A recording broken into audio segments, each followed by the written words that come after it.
Hey everyone, Dr. Mike here. Hey, I know I've been gone a bunch, but this one's legit. I have a great group of guys. One's doing the video right now. I want to introduce you guys to Dane Donahue. Dane has a practice out in Philadelphia.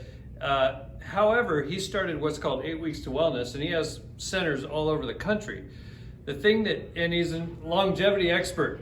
The thing that I talked about a couple weeks ago with getting back into strength training, I want him to talk just a minute or two on how that, I guess, gets into how long we're going to live. So how big is strength and how long we're going to live? So first of all, understanding, I think that we all want to live a long life, but we also want to live a high quality life, right?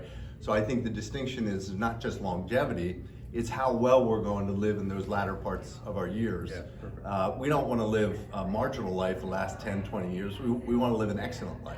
And like we always say, our life should be like a candle, where the candle burns at relatively the same intensity, and at the end it flickers, once or twice, and we're all going to be at that place. But we want to live as well as we possibly can. And one of the best predictors of not only how long we'll live, but how well we live is strength. And particularly, one of the things that really separates us from many animals is grip strength.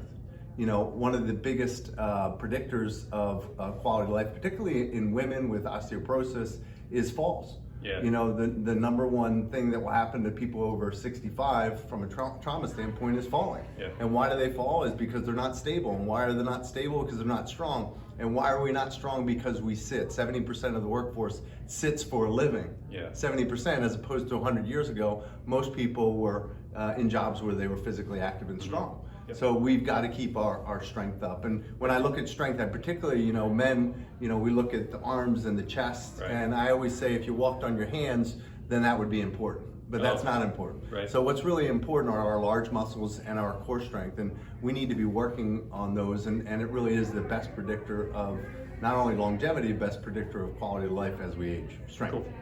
And how does posture and movement correlate into strength? Yeah, so when we look at our muscular system, the major weight-bearing joints are our spinal column, our hips, knees, and ankles. And you think about all the people that are having hip replacements, knee replacements, and it's really because our joints are wearing out. Much like a car out of alignment, the tire is going to wear out much quicker, right? So alignment determines how we distribute forces through our body, and you can't have good alignment. What holds your spine in an upright position? Right. It's your muscles, Yeah. right? So you can't have good alignment in the spine if you don't have good integrity in your core. So it's not good enough. I always tell my patients, it's not good enough to go out for a walk, because when you're walking, your spine's doing this.